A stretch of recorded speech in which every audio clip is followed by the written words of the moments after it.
Shalom, saya ingin menyapa sahabat Hope Channel Indonesia, dimanapun Anda berada, selamat malam dan selamat datang dalam acara Obsesi Hati, obrolan seputar suami istri yang sehat dan rohani bersama saya Dian Pangendaheng yang akan membuka acara ini. Bagaimana kabarnya saudara-saudari sahabat Hope Channel Indonesia? Kami harap kita semua dalam keadaan sehat dan baik-baik saja. Sekalipun kita merasa tidak baik-baik saja dan memiliki masalah, khususnya masalah dalam rumah tangga, Anda berada dalam acara yang tepat. Karena acara ini akan membahas seputar permasalahan rumah tangga yang menjadi narasumber adalah Bapak Pendeta Jonathan Kuntaraf dan Ibu Kertin Kuntaraf, dan akan dimoderator oleh keluarga Bapak Leo Semampau dan Ibu Fitri Semampau Sitorus. Anda bisa menyaksikan program ini melalui siaran parabola, TV kabel IndiHome Channel 870, melalui sosial media Hope Channel Indonesia di Facebook dan YouTube.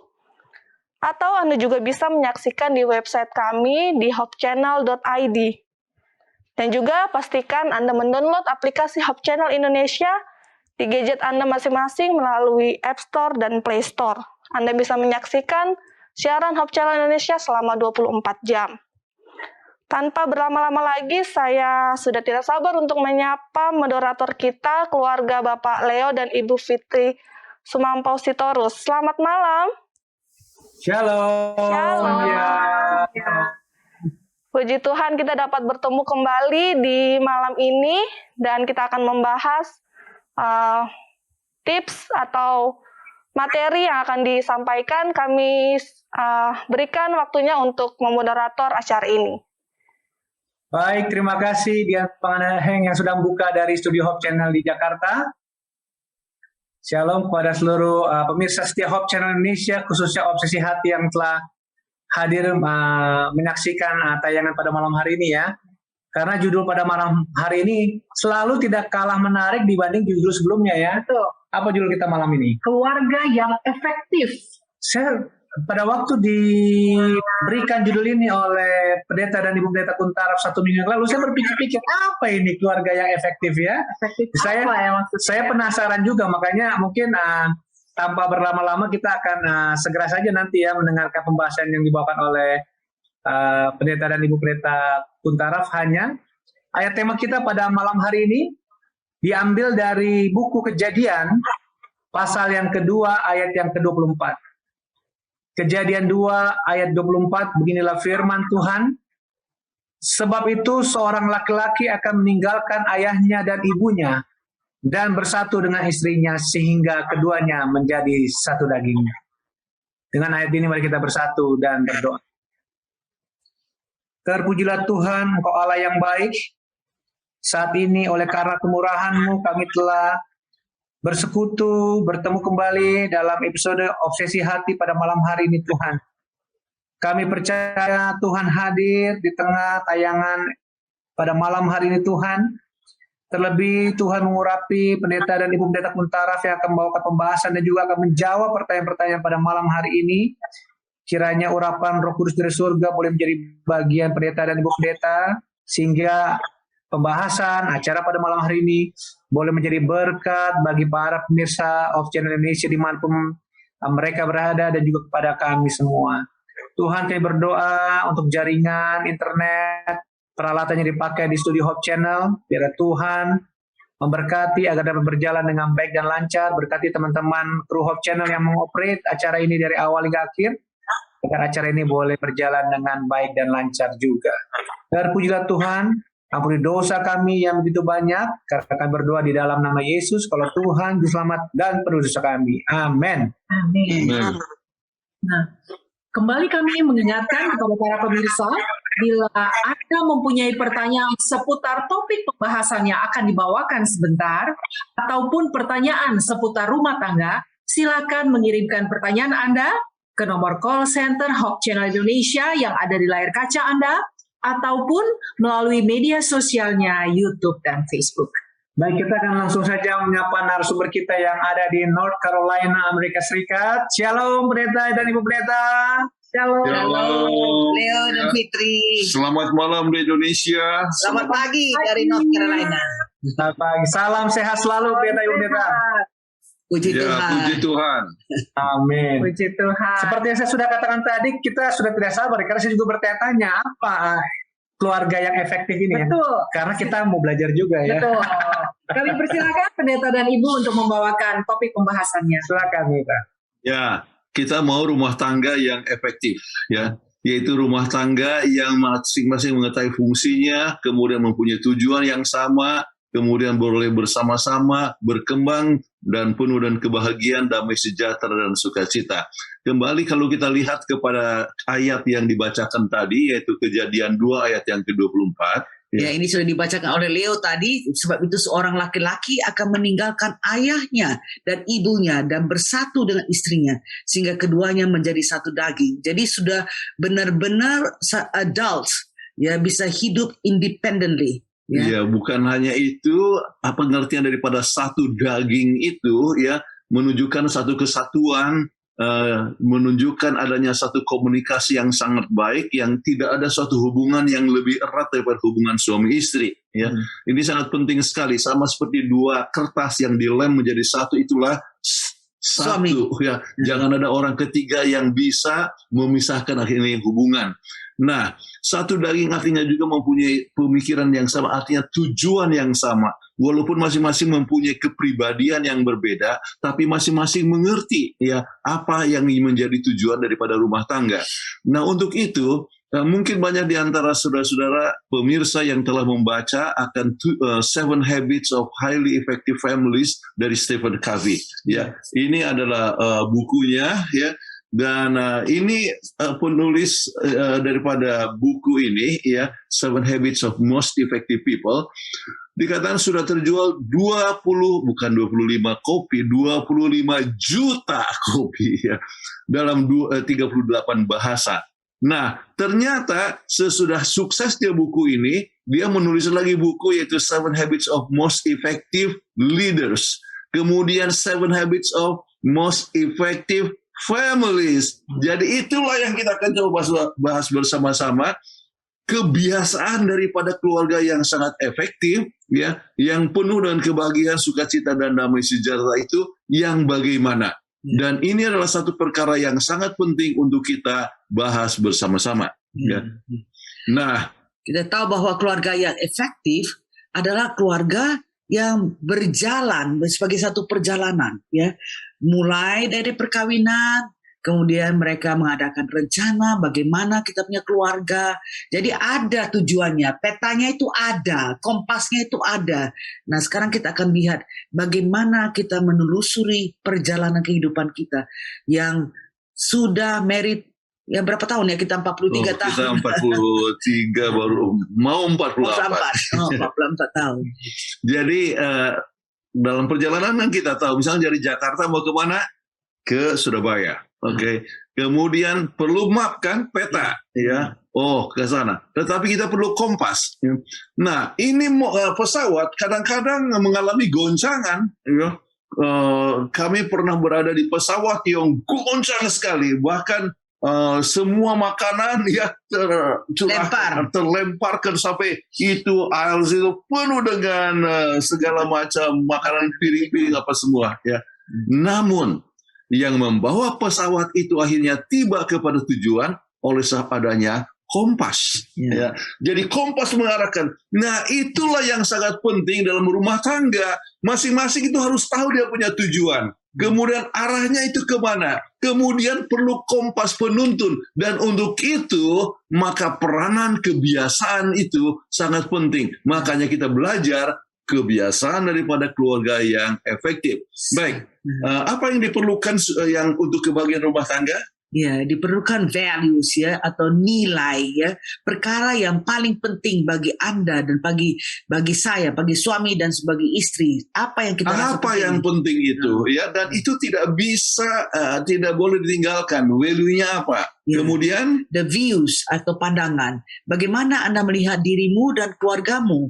Itu sangat penting untuk kita evaluasi bersama-sama. kemudian What is our habit? Apa Habit. kebiasaan kita?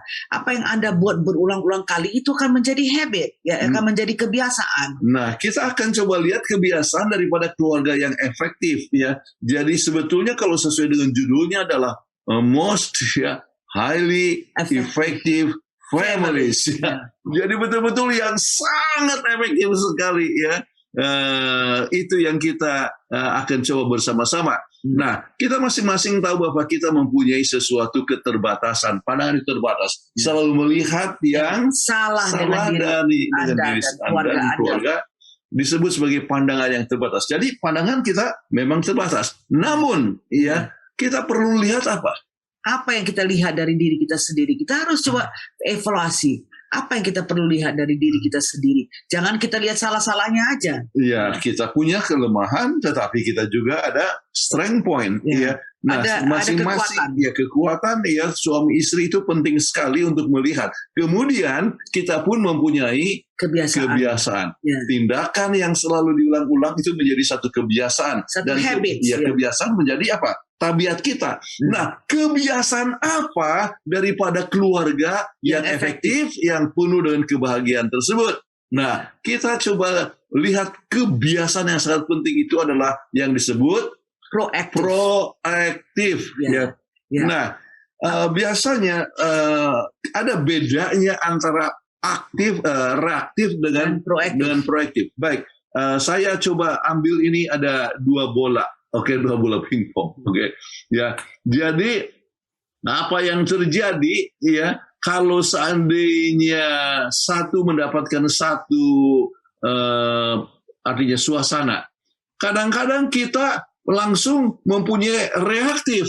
Ya, dan itu reaktif itu artinya sebab tidak ada ruang. Jadi misalnya seorang marah, reaksinya apa? Marah lagi. Nah, itu yang kita akan coba lihat bersama-sama. Ya. Jadi apa yang Anda dapat kontrol dalam kehidupanmu ya. Jadi ada lingkaran kontrol atau pengaruh. Lingkaran tidak ada kontrol, ada hal yang harus jadi perhatian kita.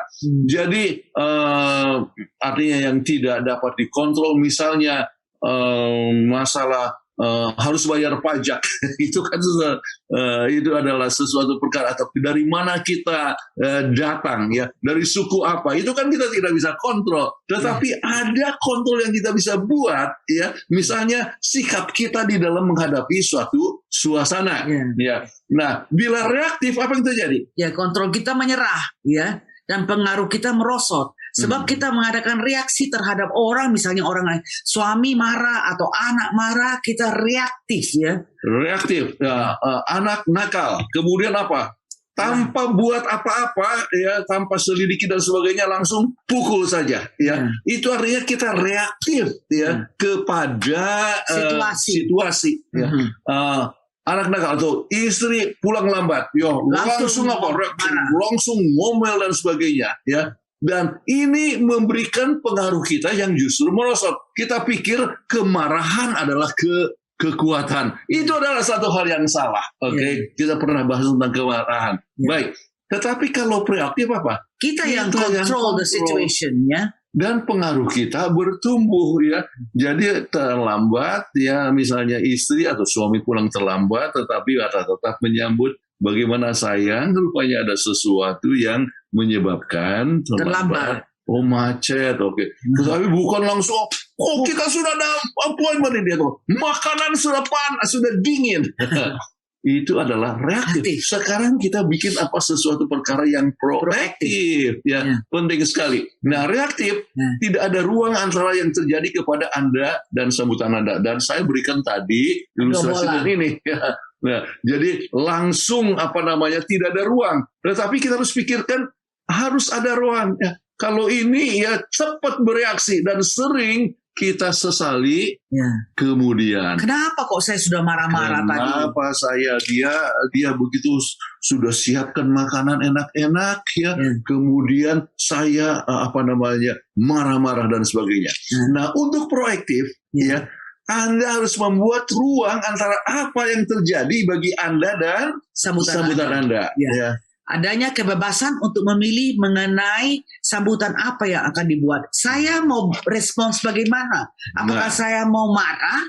Apakah saya mau mengerti? Apakah saya mau menyambut dengan penuh kasih sayang? Itu kita punya choice ya untuk memilih apa yang kita mau. Jadi itu artinya menunjukkan tanggung jawab, ya, berbuat sesuatu untuk menunjukkan tanggung jawab kita. Dan ini penting sekali, proaktif bukan berencana untuk mengubah pandangan seseorang, tetapi berusaha untuk memperbaikinya untuk kebaikan bersama. Ya, kalau seorang itu pulang lambat, ya, mungkin ada apa-apa, ya, dan sebagainya. Ya, jadi tidak langsung reaktif, ya, tetapi ya coba melihat jalan bagaimana untuk supaya bisa dapat lebih baik. Kalau anak-anak membuat sesuatu, misalnya jatuh, pecah piring atau pecah gelas, itu is an accident. Kalau kita reaktif terus langsung bisa marah, pukul anak itu. Padahal itu kan is an accident, satu kecelakaan. Jadi kita harus berpikir bagaimana kita mengubah suasana sehingga kita bisa menjadi proaktif instead of reactive. Ya, saya ingat kepada James Dobson disebutkan jangan pernah menghukum anak untuk suatu kesalahan yang tidak disengaja, ya, ataupun ya satu hal yang di luar kemampuannya. Kalau anak itu ngompol misalnya di malam hari, langsung ada orang yang langsung marah-marah dipukul dan sebagainya. Padahal itu di luar kesanggupannya. Yang harus dipikirkan adalah bagaimana caranya supaya dia bisa lebih baik, ya, dan sebagainya. Oke, jadi 4 pemberian yang diberikan oleh Tuhan, ya Pak, itu kuasa memilih. Jadi kembali kepada ini. Jadi harus ada ruang. Ya, dan karunia salah satu adalah self awareness, harus menyadari diri sendiri itu kita ini apa, ya. Misalnya saya ini pendeta, saya ini orang Kristen, ya, saya ini suami, ya, itu self awareness, oke? Jadi kalau saya seorang Kristen, masa reaksi saya itu langsung apa? Mau marah saja. Tidak, harus mikir dulu, ya. Jadi kalau misalnya Anda ditipu, misalnya salah satu contoh, seorang Kristen itu bagaimana sikapnya kalau ditipu, ya? Apakah langsung bawa ke pengadilan, langsung marah-marah, padahal sebetulnya dia dalam keadaan yang sangat sukar sulit sehingga terpaksa demikian, ya. Mungkin Anda harus lebih dewasa untuk kata, ya relakan sajalah, ya. Jadi dapat lebih adanya satu kesadaran diri, jadi adanya ruang, ya. Kemudian conscience, yaitu conscience itu adalah conscience, sesuai dengan pengetahuan yang kita ada. Misalnya, kita harus rendah hati, kita harus sabar, ya. Apa yang Alkitab katakan, apa yang pendeta itu pernah khotbahkan kepada saya. Jadi adanya ruang untuk lebih berpikir dengan lebih baik. Adanya apa? Imagination, ya. Adanya imajinasi bagaimana kalau ya marah-marah, orang akan bilang apa? Kalau saya langsung pukul, bagaimana, ya? Diceritakan mungkin pernah dengar, ya, satu satu suami baru, satu bapak baru saja beli mobil baru, kemudian anaknya senang sekali, kemudian dia gores, ya, katakan I love you dad. Bapaknya waktu itu tanpa pikir lagi dia gunakan, ya, dia pegang itu alat yang berat, langsung pukul kasar sebagainya, sampai akhirnya harus masuk di rumah sakit. Kemudian waktu dia menyesal sekali, kemudian waktu dan sebelum meninggal ini anak ini katakan I love you dad. Sangat menyedihkan sekali. Kita harus punya imajinasi. Kalau kita punya reaksi cepat itu, apa akibatnya? Ya, itu penting sekali. Ya, jadi harus ada ruang. Kemudian independent will. Ya, berpikir secara independen yang tidak bias, ya. Tidak hanya untuk kepentingan diri sendiri, tetapi kepentingan bersama-sama. Jadi ingat, harus ada ruang, jangan langsung reaktif.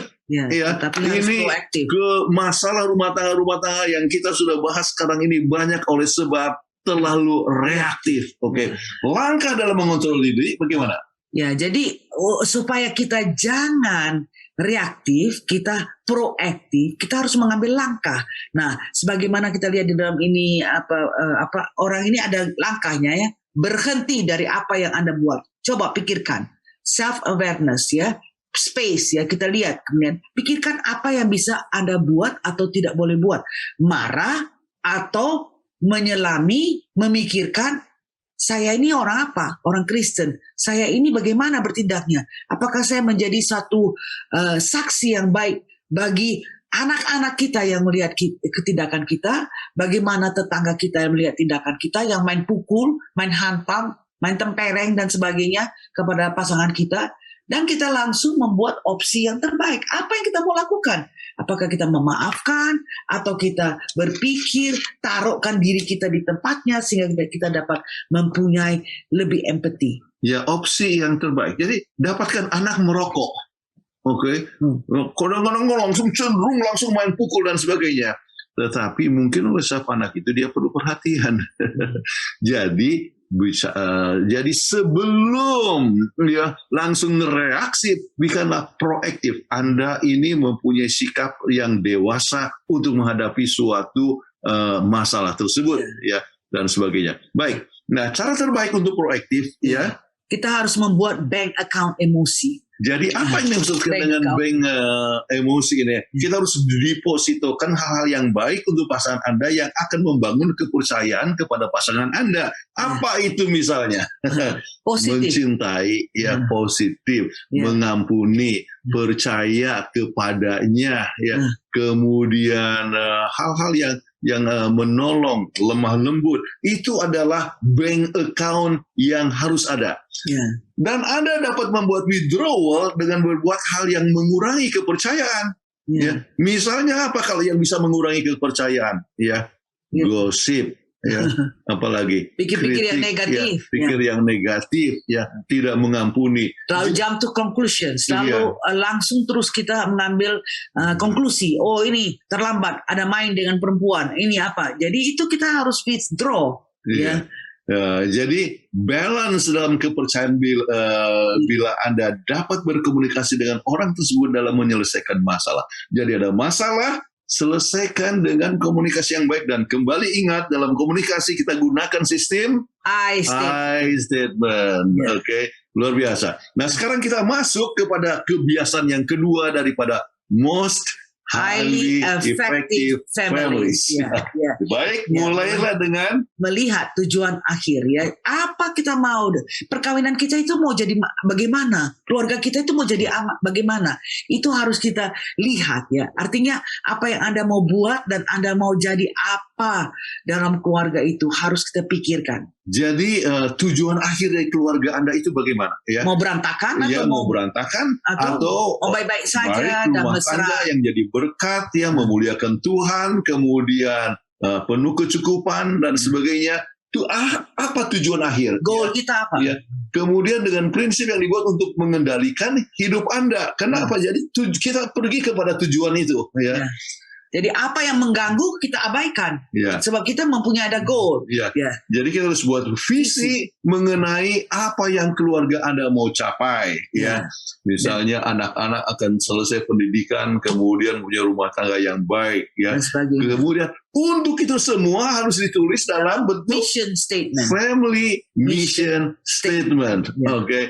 Nah, membuat family mission statement, ya, ingat ya. Apa yang Anda ingin keluarga Anda berpijak, ya? Berpijak misalnya di dalam bentuk berdasarkan ketuhanan. Oke. Jadi kita ingat selalu bahwa kecuali Tuhan yang membangun rumah, sia-siakan orang yang membangunnya. Beralaskan firman Tuhan. Itu yang terbaik. Jadi tujuan Anda itu katakan keluarga Kristen yang baik, yang jadi berkat kepada sesama manusia.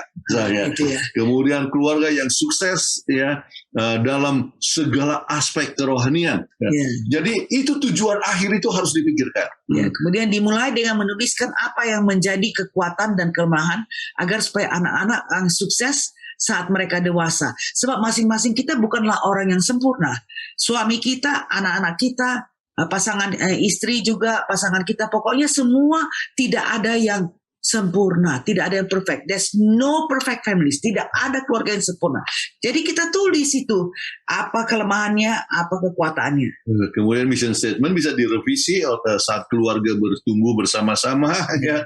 Nah, kemudian idealnya semua anggota keluarga ambil bagian saat mission statement itu dibuat ataupun direvisi. Ikut campur Jadi ikut anak-anak. campur, jadi tujuannya kemana? Oke, kita mau supaya tetap kuat di dalam jemaat misalnya. Oke, semua. Oh kalau gitu, kemudian kira-kira untuk mencapai itu bagaimana? Oh. Ya kita harus selalu berdoa.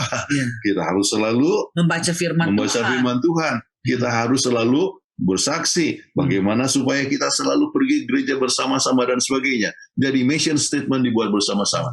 Dan apa yang setiap keluarga perlukan? Ya, selain daripada mission statement, kita harus juga menjadwalkan bagaimana kita dapat bersatu, bonding time. Jangan satu ke sana, satu ke sini, tidak ada waktu untuk kebersamaan. Nah, bonding time dengan satu persatu, ya. Ya. Artinya sang bapak dengan anak pertama bicara, ya, hati ke hati, ya. Kemudian ibu, ya, dengan anak perempuan bicara dari hati ke hati, ya. Itu namanya sering disebutkan mother and daughter bonding. Ya. Saya ingat Kathleen kadang-kadang dia bicara. Semua tidak ikut, hanya dengan Andrea, ya, kemudian di samping itu merencanakan waktu untuk makan bersama. Ya. Itu sangat penting sekali, dan waktu makan bersama boleh menjadi satu waktu untuk bercerita, ya, bagaimana tentang keadaan sekolah tadi, ya, bagaimana keadaannya, kemudian bagaimana dengan teman bermain tadi dan sebagainya, untuk share bersama-sama, bukan untuk gosip, tetapi berbicara mengenai hal-hal yang bisa membangun hubungan satu sama lain. Ya. Dan kemudian kita harus ada weekly family time, dan weekly family time yang terbaik adalah ya kita pergi ke gereja sama-sama, mendengar firman Tuhan sama-sama, potluck sama-sama, makan sama-sama. Itu adalah a good family time. Weekly family time. Dan itu boleh menjadi sesuatu tradisi waktu keluarga. Misalnya hari Sabtu siang, ya, sesudah makan siang, jalan-jalan bersama ke taman, ya, bersama-sama, kemudian melihat ciptaan Tuhan, dan itu selalu dibuat, ya, menjadi satu tradisi. Ya. Dikatakan menurut Stephen Covey itu yang menulis buku ini, Highly Effective 7 Families, 7 Habits of Highly Effective Families. Ini Stephen Covey. Dan apa yang dikatakan? Jika ini selalu dibuat, maka kualitas hubungan keluarga akan lebih baik. Sebab kita makin kenal satu sama lain. Kita tidak bisa jump into conclusion. Saya ambil kesimpulan selalu. Kalau reaksi ini terus langsung menjadi reaktif, ya. Tapi kita akan lebih proaktif dalam hubungan kita. Luar biasa sekali. Kemudian sekarang kita masukkan kepada kebiasaan ketiga. Habits yang ketiga. Dan apa habit yang ketiga? Ya, letakkan yang paling penting yang pertama. Sering kita disebutkan keluarga adalah keluarga yang utama. Tapi apakah betul-betul begitu? Kalau kita lihat dari waktu yang dipakai, main gadget yang lebih pertama. Atau pola hidup dan kegiatan yang dibuat, perencanaan dan hobi. Sering keluarga bukan yang utama. Justru keluarga disepelekan. Tamulah yang appointment dengan orang pembesar lebih dahulu. Bukan dengan anak-anak dan sebagainya. Jadi ngomong saja tapi tidak dipraktekkan. Nah, sering kita harus kepada kebiasaan yang nomor 2, ya, yaitu apa yang nomor 2 tadi, ya, yaitu pentingnya untuk senantiasa mempunyai kebersamaan, ya. Jadi itu adalah satu hal yang sangat penting, yaitu mempunyai mission statement. Oke. Jadi dengan mission statement itu, ya, yaitu tujuan akhir. Apa yang menjadi tujuan akhir kita? Ya. Kalau tujuan akhir kita adalah untuk keluarga yang berbahagia, ya, sama-sama, maka kita akan menggunakan prioritas itu, ya, yang bisa membangun itu, ya. Biasanya suami akan perlu bekerja dan sebagainya, tetapi tujuan bekerja untuk apa? Membiayai keluarga, ya. Ibu misalnya di rumah membuat segala persiapan untuk apa? Supaya rumah tangga itu tetap dibina, ya. Jadi dalam hal ini peranan orang tua sangat unik, dan kita harus membina potensi yang dipercayakan kepada kita masing-masing. Dan tantangan kita, ya, dan solusinya adalah apa? Sering kita lebih melihat kepada kegoncangan. Ya, ingat tadi ada plane yang kita tunjukkan pertama kali, ya. Kita dalam perjalanan itu, keluarga itu sebagai naik plane, ya. Jadi kita mau tahu mau pergi kemana, mau pergi ke Bali, kayak mana naik plane itu ada goncangan, tapi kita selalu lihat bahwa yang goncangan yang kita hadapi itu dapat kita atasi ya. Dan suasana yang tidak bersahabat yang membentuk keluarga kita. Itu Nah, tantangan kita. Jadi tantangan, goncangan, ekonomi misalnya, ya. Sakit. Kemudian ini pandemik, ya itu kan goncangan, oke, goncangan keluarga. Kemudian anak itu nakal, ya itu satu goncangan, ya. Kemudian apa yang kita harus buat? Kita harus melihat apa yang menjadi prioritas dalam keluarga. Oke, yang menjadi prioritas dalam keluarga. Kalau keluarga yang jadi prioritas, kita harus mau tidak mau harus berikan waktu. Kalau anak itu nakal, dia kurang waktu. Ya, Mungkin cari perhatian. Cari perhatian oleh sebab Anda terlalu sibuk dengan bisnis. Jadi itu yang kita harus lihat bersama-sama. Dua hal yang memberikan pengaruh kepada kehidupan sehari-hari. Yang pertama adalah waktu keluarga mingguan ya. Waktu untuk melakukan kegiatan yang menyenangkan keluarga, mengajarkan nilai dalam keluarga, serta menyelesaikan masalah. Ini sering kita lalaikan ya. Dan Weekly. kemudian waktu bonding dengan anggota keluarga. Jadi kembali khusus untuk satu orang ya. Dan masing-masing ada good point and weak points. Jadi kita tolong berkembang dengan masing-masing anak ini ya untuk berbicara supaya adanya satu bonding yang sangat baik ya. 4 langkah untuk memprioritaskan waktu keluarga. Yang pertama, jadwalkan waktu keluarga 1-3 jam per minggu. Itu sangat penting sekali ya. Time for the family. Time for the family ya. Terus kedua, kita mengajak semua anggota keluarga hadir di waktu keluarga tersebut. Jadi bukan satu-satu, tapi the whole family ya 1-3 jam. Kemudian rencanakan kegiatan yang menyenangkan serta mengajarkan nilai keluarga ya. Misalnya pergi untuk ke alam ataupun mengadakan family vacation ya seperti ini Leo dengan Fitri baru pulang dari Bali dengan keluarga ya. Itu bagus. Sekarang di sana juga mempersiapkan untuk pelayanan. Nyanyi di sana. Waduh, hebat sekali. Sekarang sudah ada rekamannya dan sebagainya. Bagus. Jadi itu adalah satu hal yang sangat baik sekali ya. Dan mengajarkan nilai keluarga, apa misalnya nilai dedikasi, nilai pelayanan. Ya. Itu sangat penting sekali. Ya. Anak-anak belajar, banyak orang tua begini ya. Jadi anak-anak itu kalau besar, saya percaya itu Felix dan Lydia itu akan jadi ikut bapak mamanya mau melayani gitu. Tapi kalau kita orang tua kita tidak mempunyai waktu yang menyenangkan dengan mereka, sudahlah, freklah satu jalan sini, satu jalan sana. Ya. Jadi waktu keluarga mungkin bermain bersama-sama ya. Kami suka main Mexican Train. Nilai apa yang diajarkan melalui Mexican Train?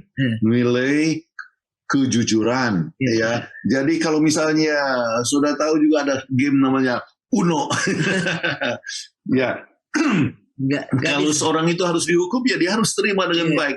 Jadi jujur untuk menerima kenyataan. Dan kemudian kalau kalah, jangan terus marah. Saya ada satu teman yang kalau main itu harus menang selalu. Bagaimana? Kan kita dalam permainan ada yang menang, ada yang kalah. Jadi dalam waktu kita keluarga itu, kita bisa lihat menang, kita bilang congratulations, kita salam sama selamat. Jadi kita nilai menghargai orang lain. Ini dilihat oleh anak-anak dalam waktu keluarga itu yang 1-3 jam per minggu itu dapat dilihat dengan kita memainkan. Kemudian kita harus buat hal positif dan rencanakan waktu kenangan keluarga bersama.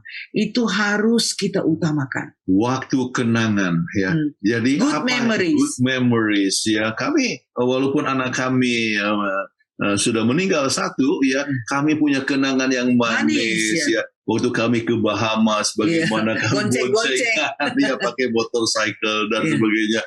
Kenangan yang manis. Dan ini tidak akan bisa dilupakan ya. Dan kita harapkan mereka punya kenangan manis waktu ke gereja sama-sama. Duduk bersama-sama. Waktu berdua bersama-sama. Waktu piknik bersama-sama. Itu penting sekali. Dan 3 kebiasaan berikut yaitu bergerakan dari saya ke kita. Kenapa? Tujuannya bukan hanya saya, tetapi kita adalah sebagai anggota keluarga bersama-sama. Kebiasaan ini merupakan proses menuju suasana hidup berkeluarga yang luar biasa. Jadi tidak selfish ya, I. Tapi kita semua, anak-anak mau kemana? Nah, anak-anak yang menentukan. Jadi kita mempunyai Pergi bersama-sama, Sama. jangan hanya sendiri-sendiri, kemauannya sendiri itu merenggangkan hubungan keluarga. Ya, Ya. kecuali memang sudah berdiri sendiri. Ya. Kemudian memberikan kesanggupan untuk menciptakan pekerjaan bersama, ide dan solusi yang baru yang tidak dapat dibuat sendiri. Ya, proyek bersama. Ya, masak bersama, Ya. cooking bersama. Ya, itu hal yang sangat menyenangkan sekali. Ya. Misalnya ini suasana Christmas ya, Ya. anak-anak dengan orang tua cookies. diajak untuk bikin cookies bersama-sama atau bikin hadiah untuk dikirim kepada mereka yang tidak mampu. Ya, Ya. kita ingat cucu kita bilang, oh kita baru pack itu barang-barang, ada kasih $10, gift certificate, kasih dia makanan, kasih dia uang dan kasih dia selimut untuk orang-orang homeless. Banyak sekali orang homeless di sini. Jadi lewat di jalan itu langsung itu cucu kami itu, oh ini kasih kepada dia. Jadi proyek bersama-sama itu memberikan satu waktu yang membahagiakan Jadi bagi anak. nilai-nilai pelayanan itu sudah ditanamkan. Ya. Nah, sekarang kita masuk kepada kebiasaan yang keempat. Ya. Yaitu think win-win. Ya. Kita harus berpikir untuk menang-menang. Ya, Ya. win. Nah, ini adalah merupakan paradigma dasar dalam mencari pemecahan untuk keuntungan bersama. Tidak ada yang mau kalah, ya khususnya dalam hubungan keluarga yang erat. Nah, jadi yang dicari adalah apa? Ya. Win-win. Ya, Nah, jangan- sekarang kita harus tahu 4 jalan pemikiran. Ada yang menang, ada yang kalah. Menang kalah. Apa misalnya yang menang kalah? Ya, Bapak katakan, kamu harus buat ini. Ya, apa yang terjadi? Ya, menangkan Bapak, Nah, tapi anak kalah. Hmm. Tetapi apakah dia senang? Nah, ini enggak senang. Ya. So, dia menurut aja karena apa Dia buat nurut terus otoritas. takut. Ya. Jadi Bapak menang, anak kalah. Ya. Tetapi kita mengalah. Ya, apa saja yang Anak-anak anak mau. mau, ya kita turut. Ya. Jadi kita kalah, anak menang. Tapi Ya. itu juga tidak bagus. Itu Nanti kita tidak akan baik. bahas lagi Ya. kemudian. Atau kalah-kalah, ya sudahlah kita tidak usah buat begini. Ya, rencana bapak, rencana anak juga batal. Ya. Hmm. Tetapi yang kita mau cari adalah Semua menang. dan menang. Bagaimana caranya itu adalah satu hal yang sangat penting. Ya. Pada saat anak-anak kecil, Ya. sering orang tua mengalahkan, Ya, kemauan anak diturut. kemauan anak diturut. Ya. Ya. Dan ini menimbulkan bank account Emosi yang emosi dry yang kering. Hmm. Ya. Kenapa ya? Apa saja yang mau turut ya? Kenapa? Mengalah kepada anak menyebabkan anak senang tetapi tidak ada standar ya. Tidak ada rasa Rasa hormat. hormat dan penurutan. Apa saja yang diikuti ya diturut. Ya. Jadi anak jadi berandal. Ya. Ya. Nah, resep sukses biarkan mereka menang dalam perkara kecil, tetapi dalam perkara besar kita menentukan sikap. Ya, seperti ini kita lihat ya. Anak-anak kalau umpamanya dalam soal kecil, misalnya kalau dia terlambat pulang, orang tua harus mempunyai sikap. Ya, jadi dia dalam perkara besar itu orang tua jangan mengalah. Perkara kecil boleh. Satu hal yang berhubungan dengan kejujuran. Ya. Oh, itu tidak ya, ataupun kerajinan itu harus, ya. itu Ya, harus kita keras. Kesetiaan kepada Tuhan itu adalah sesuatu perkara yang sangat penting. Nah, sekarang anak ini minta makan donat. Ya. Ya, minta makan donat. Kita tahu donat tidak baik. Ya. Oke, manis ya, terlalu manis dan bisa melemahkan dia punya imunitas ya. Ya. Kemudian ya, apa sikap kita? Kita katakan boleh sekali-sekali Ya. dan harus makan sesudah Habis makan. habis makan. Ya. Supaya dia punya gula darah jangan meningkat. Iya, iya. Gitu. Jadi itulah yang baru terjadi pada minggu yang lalu ya, sebab anak ini minta donat ya. Cucu kita. Ya. Duck donut. Duck donut ya. Jadi sekali-sekali Boleh. tetapi ya Tunggu sesudah sampai habis makan dulu habis bareng. makan dulu ya. Nah, jadi anak ini kan menang ya. Kita juga menang ya, sebab dia makan pada waktu yang tepat dan hanya sekali-sekali. Nah, itu yang kita harus cari ya di dalam Kehidupan kehidupan kita. Win-win solution ya untuk sang suami, istri ataupun anak-anak. Nah, sekarang kita mau cari yang berikut lagi. Cari untuk mengerti sebelum Dimengerti. Ya. Ini kebiasaan habit yang kelima. Ingat dari Stephen Covey ya. Sering terjadi dengan anak-anak di mana orang tua lihat dari kacamata yang berbeda. Sehingga tidak mengerti satu sama lain. Orang tua mau begini, anak-anak mau begini. Jadi kita perlu untuk mengerti sebelum dimengerti. Artinya mengerti kalau seorang itu terlambat, kenapa? Ya, jadi jangan langsung reaktif ya. Dengar dengan penuh simpatik ya. Kemudian masalah dapat diatasi ya. Jadi dengar dengan baik, mengerti lebih dahulu ya, mengerti situasi orang lain. Ya. Jangan menghakimi, judge terus langsung. Ya. Hindarkan itu penghakiman ya. Melihat keterbatasan orang lain, kita dapat menyesuaikan ekspektasi kita. Oh ya, memang dia masih kecil. Kita tidak bisa harapkan anak itu sudah langsung jadi dewasa ya. Misalnya kadang-kadang orang tua marah, anak ini sudah ngebohong ya. Ngebohong, tetapi ya sebetulnya dia tidak ngebohong ya. Fantasi. Dia sedang fantasi. Kenapa? Sebab perkembangan moral ya, ini dia punya frontal lobe itu belum berkembang ya. Biasanya frontal lobe ini berkembang dalam usia 25 tahun. Jadi jangan langsung wah dia tidak jujur langsung main hantam, padahal anak ini tidak tahu dia hanya fantasi, bukan ngebohong ya. Ini satu hal yang sangat penting. Jadi kita kontrol kepuasan kita melalui tindakan kita. Jangan terus langsung kita judge ya, menghakimi. Menghakimi harus dihindarkan. Dan kita harus selalu punya apa yang disebut open door policy ya. Open. Jadi terbuka kepada kemungkinan-kemungkinan. Misalnya itu perlu waktu. Ya. Mendengar dengan mata, hati, dan telinga. Tapi sering orang tua kalau mau anak itu berbicara, orang tua itu pegang koran, pegang gadget, jadi tidak ada eye contact ya. Tidak mendengarkan ya. Kalau kita tidak ada eye contact, kita tidak bisa mendengar dengan telinga kita tidak bisa menempatkan diri kita di tempat anak itu, di sepatu orang lain dengan mendengar pandangannya, gantinya menginterpretasikan pandangan sendiri. Jadi ini yang disebutkan dengan open door policy. Policy. Termasuk merefleksikan apa yang dirasakan orang lain.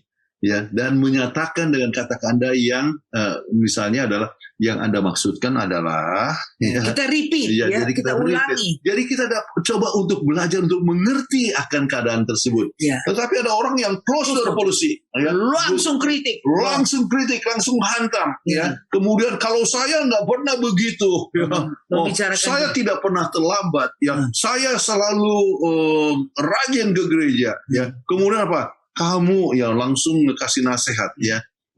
Kamu ini tidak boleh begitu, salah. Jadi ada orang kita sebutkanlah misalnya yang mempunyai kolerik itu, dia selalu kasih nasihat saja sama orang. Dokter juga dikasih nasihat ya, dalam soal kesehatan.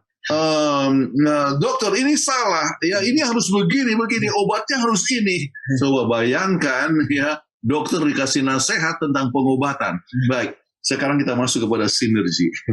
Ini kebiasaan habit yang keenam, yaitu sinergi. Sinergi adalah suatu kegaiban di mana 1 tambah 1 jadi adalah 3 atau lebih. Bagaimana mungkin 1 dengan 1 adalah 3 atau lebih? Artinya, ya kita coba lihat dulu ya. Ini terjadi sebab hubungan antara sebagian dengan bagian itu sendiri. Ya kita makanya disebutkan satu tubuh. Ya. Sinergi artinya mencari solusi ketiga. Bukan kemauanku atau kemauanmu, tetapi kemauan yang terbaik itu bagi keluarga. Ya. Jadi kami senang ya. Kathleen suka di dalam kesehatan. Ya memang bidangnya kesehatan. Ya saya di dalam teologi ya. Kami berunding bersama-sama, akhirnya bisa membuat misalnya seri KKR. Ya, seri KKR yang menggunakan sistem kesehatan dan juga secara teologi dapat diterima. Ya. Jadi ada sesuatu hasil daripada ya kekuatannya dan kekuatan saya. Ya. Jadi kelemahan saya dapat ditutup ya oleh kekuatannya. Jadi itu yang dimaksudkan adalah supaya Nah, Solusi kita lebih, ketiga. ya, solusi ketiga yaitu sinergi. Ya. Ya. Bila ini sudah berkembang, maka budaya sinergi akan mempunyai otoritas di mana semua anggota keluarga bertanggung jawab ya untuk mencapai hal tersebut. Ya. Nah, peraturan dalam sinergi. Kita harus value satu sama lain, hargai satu sama lain ya. Sebagaimana ini ya, suami kan dari teologi ya. Kita cari scientific, non scientific, proven scientific findings yang mengukuhkan apa yang dikatakan di dalam Alkitab. Jadi kita value satu sama lain ya. Oke. Kemudian mengakui kekuatan masing-masing. Ya itu harus diakui kekuatannya. Istri saya ini dia sangat rapih ya. Saya laki-laki ya yang ada sangguinnya itu kadang-kadang kurang rapih. Ya.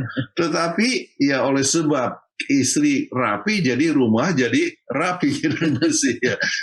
Kemudian saya suka menulis tetapi kurang teliti. Nah, Kathleen yang bisa meneliti jadi menghasilkan sesuatu. Jadi diedit yaitu renungan-renungan yang kami buat setiap hari ya. Jadi bukan hanya satu orang yang tulis tetapi kami berdua yang menulis. Jadi kekuatan bersama-sama. Masing-masing ya, mendorong satu sama lain.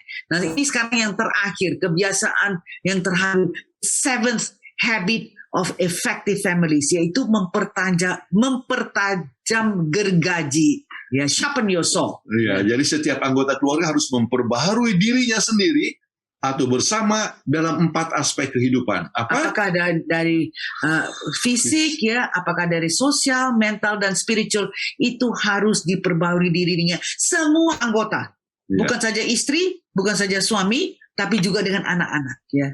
Kemudian itu artinya holistik ya. Pembaharuan keluarga adalah tradisi di mana kita mendorong hubungan antara anggota keluarga. Ayo, jadi satu orang katakan wah sudah makannya sudah tidak lagi teratur ya, ayo saling kita menguatkan makan sama-sama. Ya ayo makan bersama-sama atau makannya sudah terlalu banyak rem makannya. Ingat loh bisa overweight loh ya, BMI harus 25 di bawah ya, jadi kita saling menguatkan satu sama lain ya. Kalau malas jalan kita harus jalan. Wah, hujan sedikit ya nggak apa-apa, jalan pakai payung. Oke, jadi saling mempertajam gergaji. Nah, hubungan anggota keluarga hal ini memberikan perasaan memiliki, didukung dan dimengerti. Ya.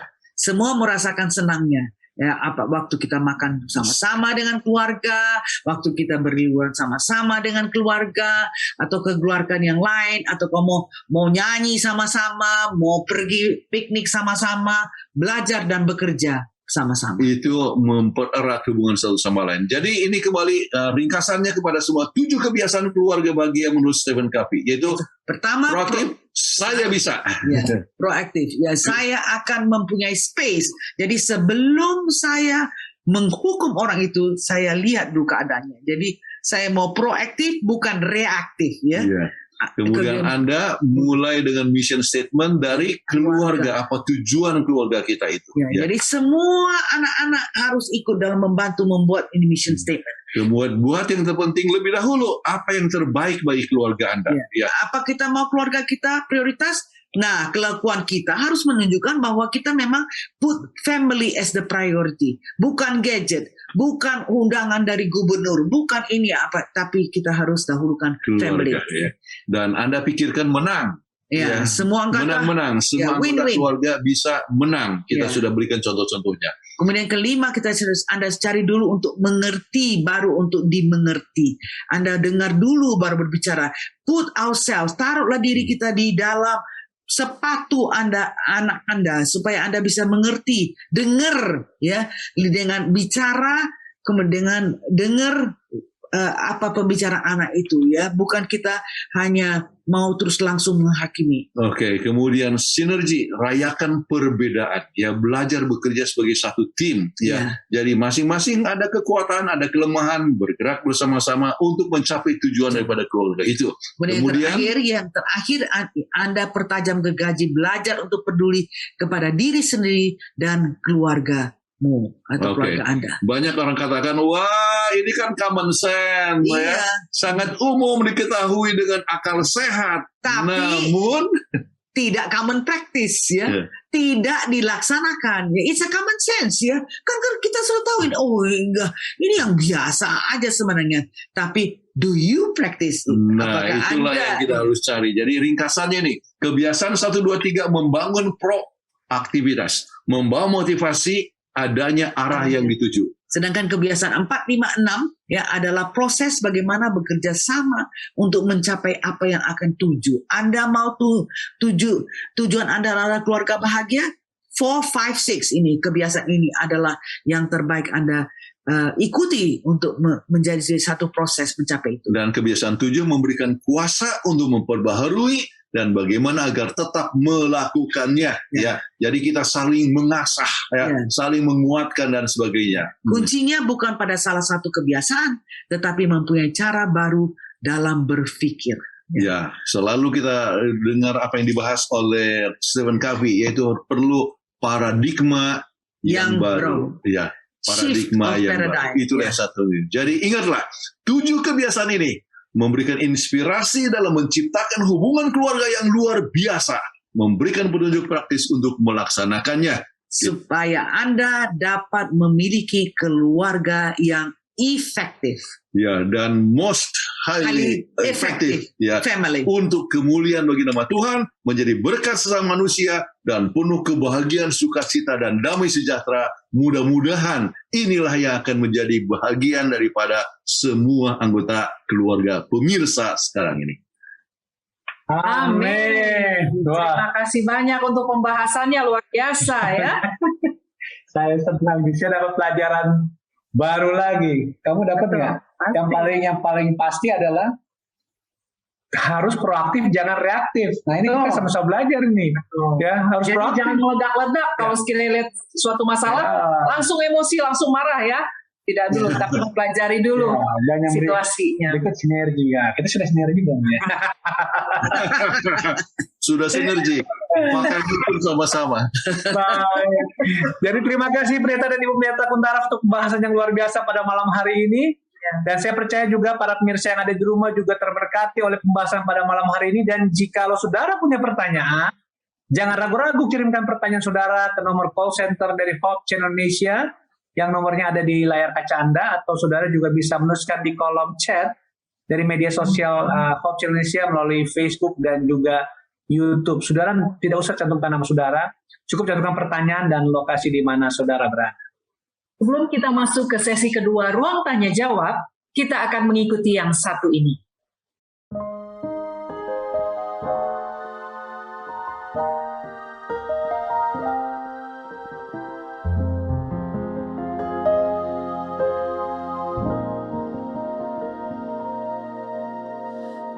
Duduk dekat kaki Yesus dan mendengar sabdanya. Tempat itulah yang indah. Aku mau tetap sana. Duduk dekat kaki Yesus, di sana ku pandang terang cintanya yang tak terduga, rahmatnya tak terbilang.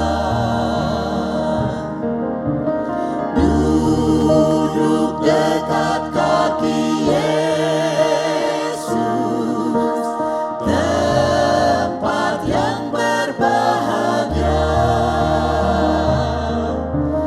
Sana ku buangkan dosa dan mendapatkan rahmat. Duduk dekat kaki Yesus, di sana ku berdoa. Hiburan berkat dan kuasa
Kembali lagi dalam program Obsesi Hati, obrolan seputar suami istri yang sehat dan rohani. Dan kita saat ini masuk ke sesi kedua, ruang tanya jawab. Ada beberapa pertanyaan yang sudah masuk. Kami baca pertanyaan yang pertama. Akhir-akhir ini, suami saya sedang sering memarahi anak kami. Tapi setelah itu dia mengaku kepada saya kalau dia sepertinya terlalu keras kepada anak kami. Memang sebelumnya dia bukanlah seorang yang suka marah-marah seperti itu. Kira-kira apa penyebabnya, Pendeta? Penyebab suaminya suka marah-marah gitu ya. Silakan pendeta. Kalau dia menyesal ya oleh sebab yang terlalu keras, artinya bahwa memang dia sudah terlalu reaktif, dan itulah tanda yang biasa terjadi. Kalau kita reaktif, ya, Ada maka penyesalan. menimbulkan suatu penyesalan. Ya, itu pertama yang kami ingin sampaikan. Yang kedua, kenapa yang tadinya tidak pemarah menjadi pemarah? Ya, mungkin saja kerjanya tidur. keras sekarang, mungkin kurang tidur. Tidur. Ya. Kemudian oleh terlalu capai. Ya, ingat bahwa manusia itu adalah makhluk holistik. Ya, jadi oleh sebab sesuatu hal yang terjadi, ya. Di kantor, misalnya dia dimarah di kantor, maka menyebabkan dia mencari ya scapegoat, Jadi ya, displacement ke kambing anak-anaknya. hitam, ya akhirnya displacementnya kepada anak-anak, ya, dan kadang-kadang Kucing pun ditendang. ya, jadi menyebabkan anak merasa perasaan tidak adil untuk satu, jadi hukumannya lebih keras, lebih berat daripada apa yang dia buat. kebiasaan yang dibuatnya, ya. Jadi itulah sebabnya kita ini harus mempunyai satu pola hidup yang seimbang, ya. Jangan sampai salah satu dikorbankan akibat pola hidup kita. Misalnya bekerja terlalu keras, ya, menyebabkan kurang waktu keluarga, ya. Dan kalau kurang waktu dan keluarga dan bekerja terlalu keras menyebabkan marah-marah di rumah, ya. Kurang istirahat, ya, kurang tidur. Ya. Jadi soal kerja terlalu sibuk, tetapi juga mengenai masalah makanan. Makanan apa yang Anda berikan kepada keluarga? Ya. Kalau misalnya lebih banyak makan daging, ya, maka kecenderungan untuk marah itu bisa lebih besar, ya. Jadi itu harus dipikirkan dengan baik-baik. Makanan sayur-sayuran dan buah-buahan dan kacang-kacangan menyebabkan temperamen itu dapat lebih diperkembang dengan lebih baik, ya. Jadi sebab Anda tanyakan apa sebabnya, kami jawab sebabnya, ya. Kemungkinan sebab-sebabnya. Kemungkinan sebab-sebab. Tetapi jawaban yang bagaimana untuk mengatasinya, kembali belajar untuk mempunyai ruang, ya. Jangan Space. reaktif. Baik, terima kasih Pendeta dan Pendeta. Jawabannya bagus sekali ya, ini juga pelajaran lagi buat saya ya. Jadi kita harus bisa mengatur waktu kerja ya. Kalau terlalu banyak pressure juga itu biasanya dibawa ke rumah. Saya setuju banget itu. Harus bisa mengatur pola hidup kita ya. Terima kasih jawabannya Pendeta dan Pendeta. Pertanyaan berikut. Istri saya, kalau saya nasihati, belum selesai saya bicara, dia sudah langsung merespon dengan keras, cenderung cerewet. Nah, ini episode lalu juga dibahas mengenai cerewet ini. Bagaimana cara saya menasihati istri saya, Pendeta dan Ibu? Wah, ini menarik di pertanyaan. Silakan Pendeta dan Ibu. Baik. Pertama, ya, Anda sudah gunakan satu kata yang kurang tepat untuk katakan menasehati. Ya. Jadi sebab menasehati itu menutup pintu. Orang tidak suka untuk dinasehati, tetapi lebih bagus Open door policy. Open door policy, ya. Jadi kira-kira apa yang menyebabkan Anda merasa kepengen untuk menasehati dia, ya? Misalnya, ya, dia terlalu boros, ya. Jadi Anda mau kasih nasihat, jangan boros dong, ya. Tetapi itu kalau Anda kasih nasihat jangan boros, ya, maka langsung dia akan menyangkal, langsung akan menjawab cepat, artinya bereaksi, ya, yaitu mana, coba kamu kasih uang berapa, ya, ya. Terlalu kurang, makanya nampaknya Terlalu boros. kurang, ya, dan sebagainya. Jadi itulah dia punya reaksi. Nah sekarang, ya, daripada Anda langsung kasih nasihati, kamu jangan boros, ya, Anda Dengar dulu ambil, ya, waktu. ya, dengar kepada saya, ya, kita punya pengeluaran ini kelihatan tinggi bulan ini, ya. Apa saja kira-kira yang menyebabkan itu, ya.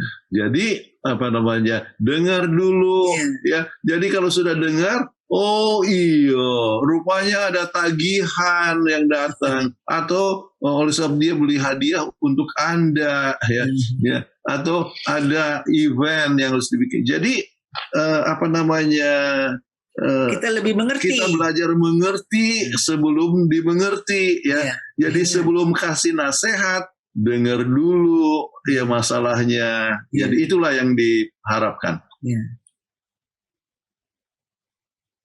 Baik, terima kasih untuk jawabannya, Pendeta dan Ibu. Benar juga ya. Jadi harus introspeksi juga ya, jangan marah-marah.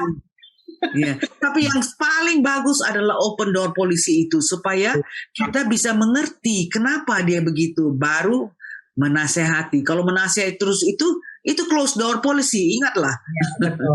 Dengar baru diskusikan untuk bagaimana memecahkan masalah itu, ya. Jadi kembali, jadi perlu sinergi, ya. Oke, ini, ya, kalau gitu istri punya perencanaan apa yang akan dibeli, kemudian suami mempunyai uang yang terbatas. Jadi kalau begitu bagaimana caranya? Oh, kalau begitu untuk kebutuhan tertentu kita tunggu dulu, misalnya sampai bulan depan dan sebagainya. Jadi ada pemecahan yang bukan hanya kemauan suami, bukan hanya kemauan istri, tetapi bisa mengatasi sesuatu perkara yang jadi permasalahan itu dapat diatasi. Jadi perlu sinergi. Iya, betul sekali. Ini saya suka sekali. Semoga saya senyum-senyum karena ini buat saya juga nih, Pendeta dan Pendeta. Jadi cenderung suami ini menasehati lebih mengarah pada menuduh sebenarnya. Kamu nih boros, itu kan nuduh sebenarnya. Kalau kita belum dengar, bagus. Saya senang sekali. Terima kasih. Sang suami nggak mungkin dikoreksi. Dikoreksi bisa lebih marah ya. Ya, terima kasih. Ya, jawabannya bagus sekali. Terima kasih. Baik, kita masuk ke pertanyaan berikutnya. Saudara saya berhutang dengan saya dan tidak dibayar-bayar. Saya mencoba menahan diri untuk tidak marah. Tapi saya lihat dia tenang-tenang saja, seperti tidak bersalah atau seperti tidak punya hutang. Tolong nasihatnya Pendeta, supaya saya bisa menyikapi masalah ini. Terima kasih. Silakan Pendeta dan Ibu. Ini sudah pernah dibahas episode lalu ya kayaknya. Betul. Ini boleh nggak apa-apa diulang lagi, Pendeta. Nah, Ibu. Oke. Ini kalau dia biasa-biasa saja seperti tidak berhutang masih lebih baik. Kadang-kadang orang yang berhutang jadi lebih kasar daripada orang yang menghutangi. Atau melupakan orangnya. Jadi apa namanya, artinya bukan hanya melupakan, tetapi waktu ditanya justru jadi kasar dan sebagainya. Baik. Yang pertama, ya. Kalau seandainya kita memberikan hutang, ya, kita harus selalu memikirkan bahwa mungkin uang itu tidak pernah kembali. Jadi kami menghutangin banyak orang, ya. Tapi selalu berpikir bahwa ya kalau kembali syukur, kalau nggak kembali ya kita expect the worst untuk mereka tidak kembalikan. Itu harus menjadi pemikiran kita. Mungkin saja ini tidak kembali, dia berhutang sebab dia membutuhkan, ya. Maka kita harus mempunyai sikap dewasa. Jadi kalau seandainya dia tidak berhutang ataupun anggap biasa-biasa saja, maka kita cukup dewasa untuk tetap bersikap baik kepada dia. Artinya kita tetap, itulah namanya proaktif, ya. Tidak dipengaruhi oleh dia, ya. Jadi lingkungan jangan mempengaruhi kita, ya. Kita harus menunjukkan bahwa kita mempunyai awareness, we are the one in control. Itu poin yang pertama. Poin yang kedua, ya, kalau Anda membutuhkan, ya, supaya uang itu kembali, ya, bicara dengan terus terang, tetapi tidak perlu menuduh. Ya, ya. Apa sudah Ya. bisa dibayar kembali? Jadi saya lihat ya John, anggaplah namanya John ya, sudah lebih mapan ya. Sudah tenang-tenang aja Sudah ya. lebih mapan ya. Jadi kebetulan kami ada kebutuhan loh ya. Jadi kami ingat Bapak kita ada piutang. Ya. Jadi bicara baik dengan tidak usah marah ya. You are in control. Iya. Ya. Jadi dengan tidak perlu ini kamu katakan, maaf ya, apa namanya uangnya masih di investasi misalnya. Oke. Jadi kemudian kapan investasinya berakhir ya. Jadi Anda berdialog ya, dia sadari bahwa dia berhutang ya, kemudian dia memikirkan ya kapan waktunya untuk dikembalikan oleh sebab Anda mempunyai kebutuhan. Misalnya saya kebetulan ada anak yang mau masuk ke perguruan tinggi, kayak perlu dana, apakah John bisa tolong saya? Jadi Anda tidak katakan John bisa kembalikan itu uang, ya. Apakah John bisa tolong saya? Jadi tetap merendah, oke? Kenapa? Anda tetap proaktif, ya, tidak reaktif, ya. Baik, terima kasih pendeta untuk jawabannya. Mudah-mudahan menolong orang yang bertanya ini ya. Baik, pertanyaan berikut. Ini pertanyaan saya sering sekali baca ini. Dan sudah pernah juga dijawab, tapi memang ini mungkin masalah yang sering terjadi dalam rumah tangga ya. Pertanyaannya sebagai berikut nih pendeta. Saya punya anak remaja dan nakalnya kelewatan. Bagaimana supaya saya bisa proaktif dibanding reaktif terhadap anak ini? Silakan pendeta. Jadi memang selalu terjadi nih memang. Silakan. Jadi kalau mau proaktifnya adalah ingat bahwa masa remaja itu ya adalah masa pancaroba. Jadi Anda harus mengerti ya masa pancaroba, kenapa dia masih anak-anak tetapi sudah merasa dewasa. Ya. Jadi oleh masa pancaroba ya Anda dapat mengerti ya. Jadi kalau misalnya ada nakal ya disebut nakal kelewatan ya ya. Dia dalam masa pancaroba, ya. Jadi pertama Anda harus dapat mengerti kenapa dia bersikap demikian. Yang kedua, kadang-kadang kenakalan itu oleh sebab dia kurang perhatian daripada orang tua. Atau dia kurang dapatkan teman dan sebagainya. Ya. Atau mungkin dia berteman dengan anak-anak yang nakal juga. Ya.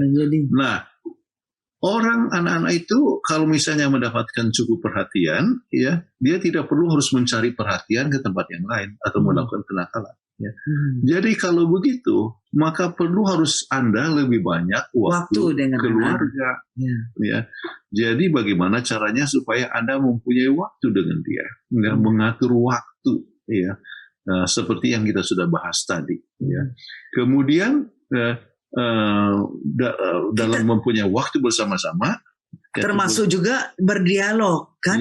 Kenapa sampai begini? Mama sangat kecewa. Kenapa jadi nakalnya ke ini? Coba kasih tahu.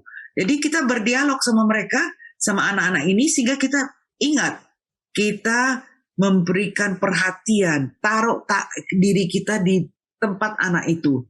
Dengar apa dia punya keluhan, atau kadang-kadang dikatakan peer pressure, saya karena anak-anak kawan-kawan saya begitu, jadi saya mendapat tekanan, jadi akhirnya saya terikut supaya saya diterima. Nah, bagaimana caranya untuk mengatasi peer pressure? Itu kita selalu ajarkan bagaimana caranya anak-anak mengatasi peer pressure, dan mereka merasa dengan memakai cara untuk mengatasi ini, mereka akhirnya jadinya I'm the winner. Saya tidak perlu untuk ditekan-tekan oleh teman-teman saya. Jadi kita dengar apa keluhan dari anak ini supaya kita baru bisa menasehati. Oke. Jadi sekarang Anda ya harus proaktif ya. kemudian tidak reaktif kepada dia punya kenakalan, tetapi Anda bisa menanamkan sifat proaktif kepada dia. Misalnya kalau teman-teman saya begini, nak, ya, marilah kita pelajari bagaimana. Misalnya dia ke dalam kenakalan kelewatan itu, termasuk misalnya jadi merokok, misalnya, itu atau bisa. narkotika. Jadi Anda katakan, ya coba, marilah kita belajar bersama-sama, ya, apa bahaya daripada merokok, ya, dalam tubuh, dan apa yang akan terjadi kemudian. Kalau sampai kepada narkoba, ya, apa yang akan terjadi, ya, apakah engkau mau merusak masa depanmu dengan cara ini, ya, dalam bentuk pertanyaan, tidak perlu harus marah-marah, ya, bentak-bentak, ya, harus begini, ya, dan sebagainya. Anda menang, tetapi dia kalah, tetapi ya sama sekali dia tidak berubah kalau ada kesempatan. Jadi ya posisi mendengar, ya, mengerti, ya, keadaannya, ya, kembali kita harus mengerti keadaan dia, ya. Kemudian ya bertumbuh bersama-sama. Masa remaja bisa menjadi satu potensi untuk suatu pengembangan, ya. Oh, dia main senang kepada musik. Oke, ayolah kita sama-sama ajaklah dia membentuk satu kelompok vokal grup, ya. Jadi dia punya energi bisa disalurkan, ya, dalam bentuk musik misalnya, ya, ataupun tim olahraga darinya. Jadi semua potensi-potensi yang dialihkan kepada sesuatu percaya yang positif, ya, maka kita akan lihat bahwa makin lama dia makin dewasa, ya. Dan salah satu poin yang bisa ditekankan juga, jangan sampai sayang nanti malu dengan apa yang akan yang telah dibuat sendiri, ya. So, kalau kita melihat ke belakang apa yang terjadi, ya. Jadi marilah kita gunakan potensi itu untuk bertumbuh bersama-sama. Ya, mudah-mudahan yang bertanya ini akan selalu ingat open door policy. Ya, mengerti dulu, jangan terus langsung mengkritik. Open door policy. Baru kita akan mempunyai hubungan yang timbal balik dengan baik dengan anak-anak. Terima kasih banyak untuk jawabannya, Pendeta dan Ibu. Ya, Bagus. Semoga membantu, ya, bagi yang menanyai, dan bagi kita semua juga pelajaran yang baik. Pertanyaan berikutnya. Ada sebuah keluarga yang suaminya sangat suka menolong orang-orang yang susah. Tetapi sang istri sering sekali susah hati karena mengeluarkan uang untuk orang lain. Bagaimana supaya sang istri bisa juga rela atau tulus untuk membantu orang lain? Terima kasih Pendeta dan Ibu Kuntaraf. Kami persilakan Pendeta dan Ibu. Satu pelit, satu apa ya? Nah, ini adalah sehubungan dengan perbedaan nilai. Oke. Jadi satu nilai pelayanan, menolong, ini kemudian satu nilai, ya, untuk lebih mengerti akan diri sendiri, ya. Jadi ini memerlukan suatu dialog, ya, suami istri, antara suami istri, ya. Jadi dialog itu akan berpusat kepada, ya, misalnya, ya, pertama, ya, bukankah kita cukup, ya, bukankah kita mempunyai kecukupan? Tuhan sudah memberkati berkat yang banyak, ya, itu dulu, ya. Kemudian Tuhan memberikan berkat itu untuk apa? Supaya kita bisa menjadi saluran berkat. Ya, Tuhan berikan berkat supaya kita bisa hidup. Kita sudah cukup hidup. Kalau gitu, yang lain kita berikan, kita gunakan untuk apa? Membantu pekerjaan Tuhan. Kemudian di samping itu apa? Menolong mereka yang susah. Ya. Dan berikanlah bahwa nilai-nilai ini adalah nilai-nilai yang sesuai dengan kehendak Tuhan. Ya. Kemudian ini menyebabkan kita tidak mementingkan diri, ya. Kita menolong orang lain, kita juga dapat lebih sehat, ya. Sebab orang yang selalu menolong itu lebih sehat. Kita sudah bahas, sudah pelajari.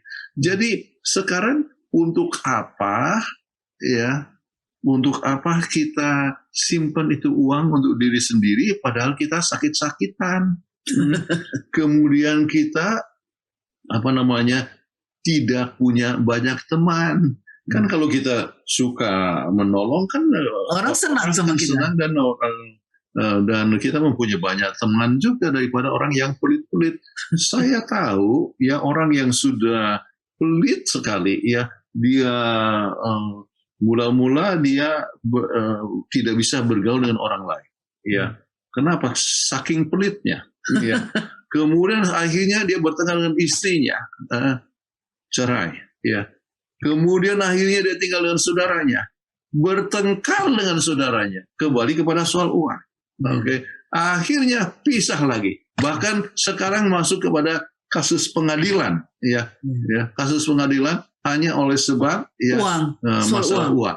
Oke, nah, ini pengadilan dengan saudara kandung sendiri, ya.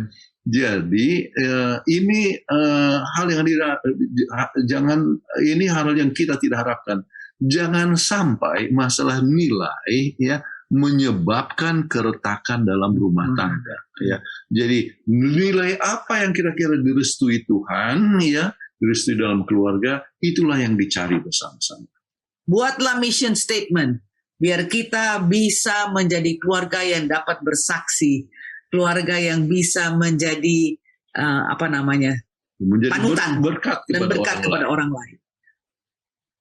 Baik, terima kasih pendeta dan pendeta untuk jawabannya. Luar biasa sekali ya.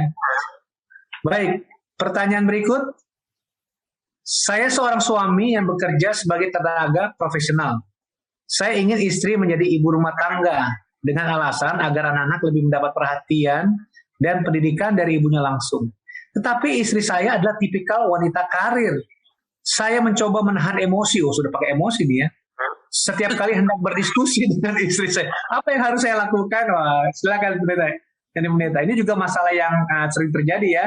Silakan pendeta. Tapi ini nampaknya sebenarnya harus didiskusikan sebelum mereka menikah, ya.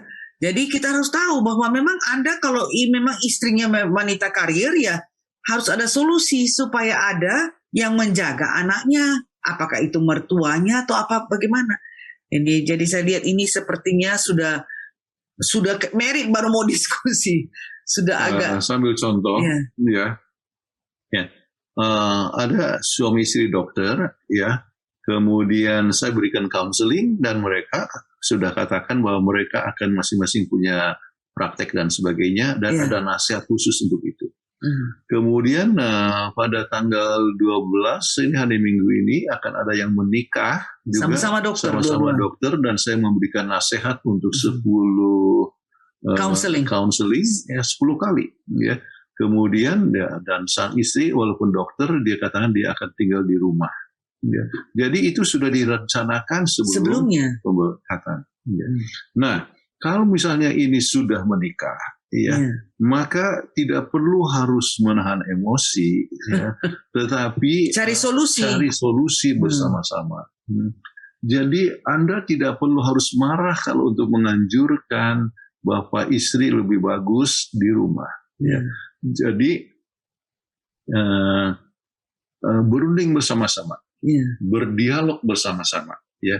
Kemudian ingat kepada tujuan akhir keluarga kita mau mana. Jadi tujuan akhirnya,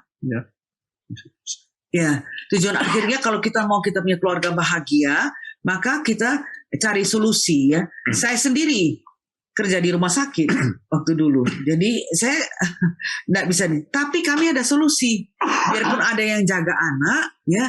Mertua saya yang sangat saya berhutang sekali itu mau mengorbankan diri ya, berpisah dari papa mertua ya, jaga monitor anak itu supaya jangan hanya pembantu aja yang lihat itu anak, tetapi ada orang tua yang mengasihi untuk lihat anak.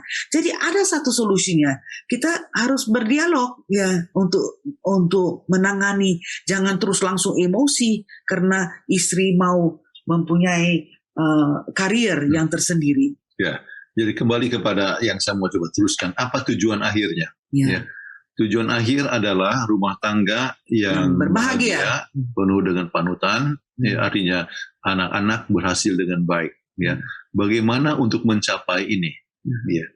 Apakah dari segi keuangan itu cukup atau tidak untuk mencapai ke sana? Kalau tidak cukup, mungkin diperlukan istri untuk bekerja, ya, supaya mencapai. Tapi kalau istri itu, kalau misalnya dari pihak suami saja sudah cukup, sebetulnya istri tidak perlu bekerja, ya. Namun dia tidak mau jadi seperti di rumah saja, Ya, ibu rumah tangga. di rumah tangga. Maka itulah yang didiskusikan, ya. Coba lihatlah sayang, ya. Kalau seandainya, ya, sayang bekerja, ya, maka anak-anak akan keleleran. Mereka memerlukan kasih sayang. Akhirnya mereka akan Jadi nakal. jadi nakal. Maka tujuan rumah tangga kita itu Tidak tercapai. tidak tercapai. Ya. Apakah itu yang kita harapkan? Jadi kalau seandainya istri sudah bekerja, makanya itu perlu untuk waktu keluarga untuk berunding, ya. Ya. Jadi kalau seandainya istri sudah melihat bahwa tujuan akhir itu demikian, maka kadang-kadang dia bisa untuk mengontrol dirinya, ya. Mungkin kerja sebagai part-time. Mungkin bekerja part-time, ya, atau bekerja dari di rumah. rumah. Ya. Dari rumah. Jadi kerja part-time, ya. Sambil contoh, anak-anak kami, ya, dua-dua profesional, dua-dua dokter, oke. Nah, istri saya bagaimana cara anak perempuan saya bagaimana caranya supaya ada waktu untuk anak-anaknya? Dia tidak bekerja hari Senin, ya. Dia cuma part-time. Jadi hari kerja Sabtu, Minggu, Senin, pray. Terus minta kami menolong hari Selasa, Rabu, Kamis. Ya. Kemudian hari Jumat sering dia punya suami, ya, dan sebagainya. Jadi dapat diatasi, anak-anak ini tidak pernah tanpa orang tua. Ya. Selalu ada. Jadi cari pemecahannya, jadi tetap karir berjalan, dan secara kegiatan gereja tetap berjalan, dia tetap ketua jemaat, ya. Kemudian dia tetap giat kasih pelajaran Alkitab dan sebagainya, bisa atur waktu sedemikian rupa, ya. Tapi kita sebagai orang tua, kita mau juga menolong cucu kita, ya. Jangan sampai dia kelelahan. Sebab biar bagaimana profesi sebagai seorang dokter kalau tidak dipraktekkan tiap-tiap hari bisa lupa. Dan itu sains kan terus bertambah. Ya, jadi yang terbaik adalah kita berdiskusi bersama-sama, ya. Waktu anak-anak kami masih kecil, kami bekerja di Singapura selama 10 tahun. Setiap kali anak pulang, saya part-timer. Jadi setiap anak pulang, saya sudah ada di rumah. Nah, saya bisa bawa anak-anak itu pergi les berenang, les violin, les piano, les apa semua. Jadi kita kerjakan sama-sama. Tidak pernah dia kelelahan. Meskipun saya ada pembantu, kita ada pembantu. Jadi kita ambil waktu untuk selalu ada time with the family. Ya, itu prinsip yang sangat penting. Ya. Jangan sampai anak pulang ke rumah, ya, dapatkan rumah yang kosong. Itu yang sudah kita bahas, key kids, ya. Dia ada kunci dan kita sudah pelajari juga bagaimana sering terjadi kehamilan di rumah tangga Anda sendiri. Pada saat dia pulang ke rumah tidak ada orang tua. Jadi ingatlah supaya pada waktu dia pulang ke rumah, anak-anak pulang ke rumah, orang tua sudah harus ada di rumah. Oke. Jadi mudah-mudahan ini menolong, ya, akan saudara tidak perlu emosi, diskusikanlah secara dewasa. Anda harus proaktif. Oke. Ya, baik sekali ya jawabannya. Ya, semoga dapat membantu menyelesaikan menyelesaikan persoalan yang ada. Pertanyaan kita berikutnya, sering sekali kita mudah untuk mengkritik atau melihat kesalahan orang atau keluarga lain. Gimana caranya supaya kita tidak menilai-nilai orang, tetapi memperbaiki keluarga kita bila masih kurang efektif? Silakan Pendeta dan Ibu. Ya, ini satu hal yang sangat bagus. Ya, yang pertama, ya, kita harus ingat, ya, bahwa masing-masing kita punya kelemahan, ya. Buat apa kita harus mengkritik orang lain, ya? Kita sendiri pun punya kelemahan. Itu pertama. Yang kedua, kalau kita sukses, ya, kita ingat bahwa kita tidak pernah sukses sendirian. Ya. harus ada orang lain yang membuat kita jadi sukses. Ya, ini satu pelajaran saya tadi buat jadwal untuk bulan Januari. Ya, salah satu adalah ya prinsip kenapa kita harus bersyukur. Kita salah satu penting ialah bahwa kita tidak pernah sukses itu oleh sebab usaha sendiri.